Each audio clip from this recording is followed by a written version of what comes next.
Hello friends, welcome to RBS exam study. दोस्तों, मानव कंकाल तंत्र से संबंधित ये मेरा दूसरा वीडियो है। इस वीडियो को भी आप अंत तक जरूर पूरा देखें। ये दोनों वीडियो आपके किसी कॉम्पिटिटिव एग्जाम के लिए काफ़ी हेल्पफुल रहेंगे। दोस्तों, अगर आप मेरे चैनल पर नए हैं तो प्लीज़ इसे सब्सक्राइब करें, बेल आइकन को दबा दें ताकि आपको मेरे नए वीडियो का नोटिफिकेशन सबसे पहले मिल सके। तो चलिए दोस्तों, मानव कंकाल तंत्र के बारे में जानते हैं। ऑस्टियोलॉजी या अस्थि विज्ञान, ये जीव विज्ञान की शाखा है जिसमें हम कंकाल का अध्ययन करते हैं। मनुष्य का जो कंकाल होता है, ये पूरा कंकाल 206 अस्थियों से मिलकर बनता है। कंकाल के दो भाग होते हैं। पहला भाग होता है अक्षीय कंकाल, दूसरा होता है अनुबंधी कंकाल। तो अक्षीय कंकाल जो है ये मुख्य अक्ष शरीर का बनाएगा। मुख्य अक्ष सिर से लेकर ये जो यहाँ तक का भाग है ये अक्षीय कंकाल में आएगा। इसमें खोपड़ी आएगी, कशेरुक दंड आएगा और इसमें छाती की अस्थियां आएंगी अक्षीय कंकाल में। तो सबसे पहले हम पढ़ेंगे अक्षीय कंकाल। अक्षीय कंकाल में हम खोपड़ी के बारे में सबसे पहले पढ़ेंगे। खोपड़ी जो होती है इसमें 29 अस्थियां टोटल पाई जाती हैं। 29 अस्थियों में से 8 अस्थियां जो हैं ये आपस में संयुक्त हो जाती हैं और ये C1 के द्वारा जुड़ जाती हैं। C1 संधि होती है जो आड़ी तिरछी जो अस्थियां होती हैं उनको जोड़ने का काम करती है। तो ये आपस में संयुक्त हो जाती हैं और एक रचना बनाती हैं जिसे कपाल कहते हैं या क्रेनियम कहते हैं। और जो कपाल होता है इसी के अंदर हमारा मस्तिष्क सुरक्षित रहता है। तो 8 क्रेनियल बोन आप डायग्राम में देख सकते हैं। 8 क्रेनियल बोन्स हैं ये जो आपस में जुड़ती हैं और कपाल का निर्माण करती हैं। ये वाला जो भाग है ये ऑक्सीपिटल है, इसमें एक अस्थि रहेगी। अगला है ये ऑरेंज कलर का भाग, ये टेम्पोरल भाग है, इसमें 2 अस्थियां रहेंगी। और ये ग्रीन कलर का भाग है पेराइटल, इसमें 2 अस्थियां रहेंगी। और ये आगे का जो भाग है फ्रंटल, इसमें एक अस्थि रहेगी। और एथमॉइड, इसमें भी एक अस्थि रहेगी। ये जो भाग दिख रहा है ये एथमॉइड है, इसमें एक अस्थि रहेगी। और अगला है स्पिनॉइड, इसमें ये जो स्पिनॉइड भाग है इसमें भी एक अस्थि रहेगी। तो ये 8 पूरी क्रेनियल बोन्स हो गई। उसके बाद है 14 बोन्स जो होती हैं वो हमारे चेहरे को बनाती हैं। चेहरे में 14 अस्थियां होंगी। डायग्राम में आप देख सकते हैं ये वाला जो भाग है ये मैंडिबल भाग है, इसमें एक अस्थि। उसके बाद ये जो नाक के पास बिल्कुल सेंटर में भाग दिया हुआ है ये वोमर भाग है, इसमें एक। और ये वाला जो किनारे का भाग है, ग्रीन भाग दिख रहा है, ये जाइगोमैटिक रहेगा, इसमें 2 अस्थियां हैं। उसके बाद है पैलेटाइन। पैलेटाइन 2 अस्थियां रहेंगी। ये किनारे से जो रेड भाग है ये पैलेटाइन, 2 अस्थियां रहेंगी। उसके बाद है नेजल। नेजल में भी 2 अस्थियां आएंगी। लेक्राइमल में भी 2 अस्थियां आएंगी, आंखों के पास रहेंगी। और मैग्जिला, मैग्जिला भी 2 होती हैं। ये वाला जो ऑरेंज कलर का भाग है ये मैग्जिला कहलाएगा। और उसके बाद लास्ट भाग है इंफीरियर नेजल। ये जो किनारे के भाग हैं ये इंफीरियर नेजल कहलाएंगे। तो ये पूरी 14 बोन्स हो गई चेहरे की। उसके बाद है 6 अस्थियां। 6 अस्थियां जो है हमारे कान में पाई जाती हैं। दोनों कान में 3-3 अस्थियां रहती हैं, मैलियस, इंकस और स्टेपीज। और सबसे लास्ट में एक हॉइड अस्थि होती है, ये जीभ को सहारा देने का काम करती है। तो खोपड़ी में कुल 29 अस्थियां हो गई। अब हम पढ़ेंगे कशेरुक दंड के बारे में। ये जो बीच का भाग होता है यहाँ से लेकर यहाँ तक ये पूरा हमारा कशेरुक दंड होता है, इसी को वर्टिब्रल कॉलम कहते हैं। ये जो है सिर से लेकर कमर तक का ये भाग है, ये लंबी अस्थि होती है, मोटी होती है और ये छड़ के समान होती है पूरी, इसी को हम वर्टिब्रल कॉलम कहेंगे। और मनुष्य का जो कशेरुक दंड है वो 33 कशेरुकों से मिलकर बना होता है। ये जो बीच में छोटे छोटे भाग से ये जुड़ती है यही कशेरुक कहलाते हैं। तो ये छोटे छोटे भागों से कशेरुक से मिलकर बनता है। इसमें यह 26 छोटे छल्ले नुमा अस्थियों से मिलकर बनता है। 33 जो रहती हैं वो शिशुओं में रहती हैं और जब हम बड़े हो जाते हैं तो उसमें 26 छल्ले नुमा अस्थियाँ होती हैं। कुछ अस्थियाँ आपस में जुड़ जाती हैं। और जो सभी कशेरुक होते हैं वो उपास्थि की गद्दियों से आपस में जुड़ती हैं। ये अस्थियां जो हैं जब आपस में जुड़ेंगी तो उपास्थि की जो गद्दियां हैं उन्हीं से ये आपस में जुड़ेंगी और इसका विकास नोटोकार्ड से होता है। यह शरीर को क्या करती है, गति प्रदान करती है। ये थोड़ा सा लचीलापन होता है इसमें, तो ये शरीर को खड़े होने, चलने, ऐसे इसमें मदद करेगी। और इसके बीच में एक कार्टिलेज की डिस्क होती है जो इसको लचीला बनाती है। और इस वर्टिब्रल कॉलम का जो पहला कशेरुक होगा वो एटलस कहलाएगा। और यही एटलस जो है ये खोपड़ी को साधने का काम करता है। सबसे पहला जो रहेगा एटलस कहलाएगा और खोपड़ी को साधेगा। इसके जो वर्टिब्रल कॉलम है इसके 5 भाग होते हैं।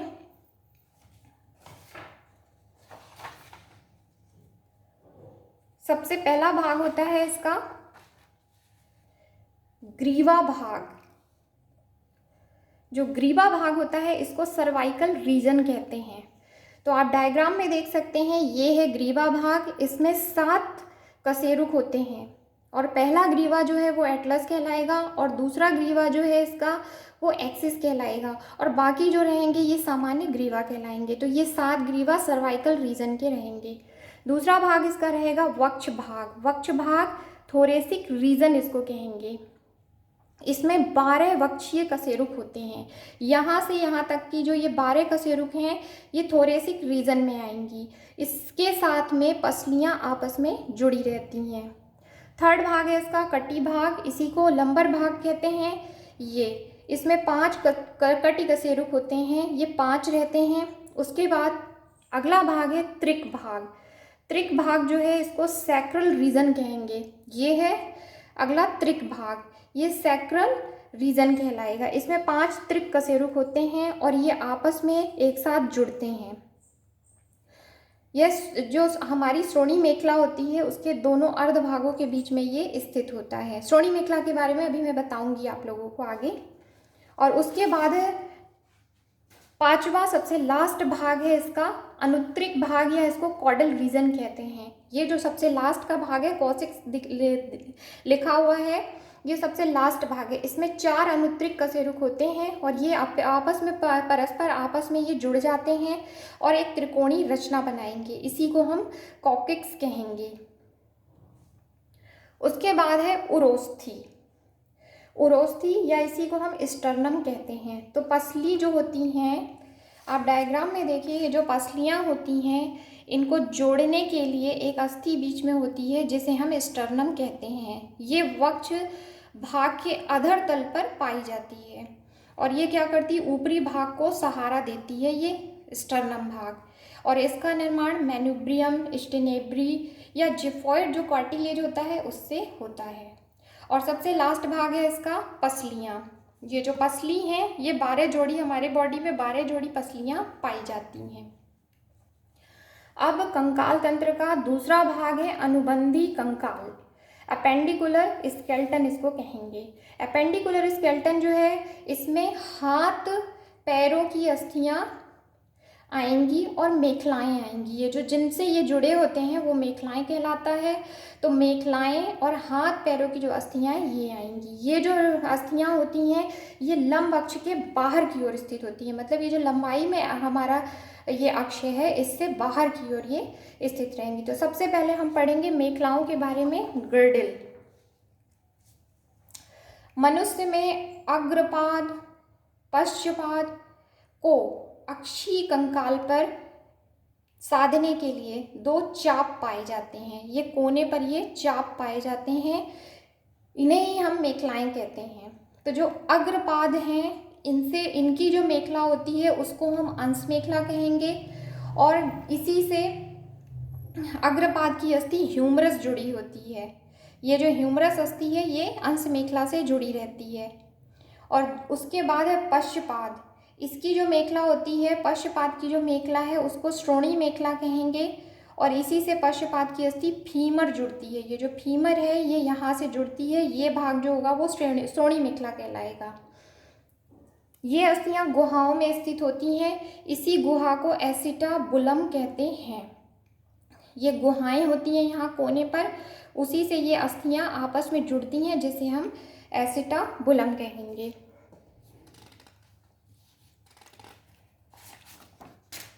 सबसे पहले हम पढ़ेंगे अंश मेखला या हाथ की अस्थियां।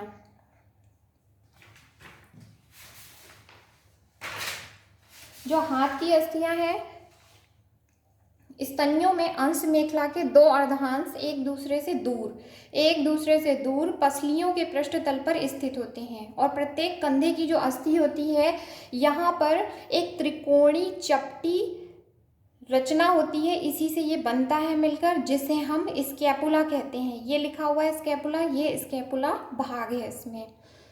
ये जो है आगे की पसलियाँ जो होती हैं ये पृष्ठतल की ओर ढकी होती हैं।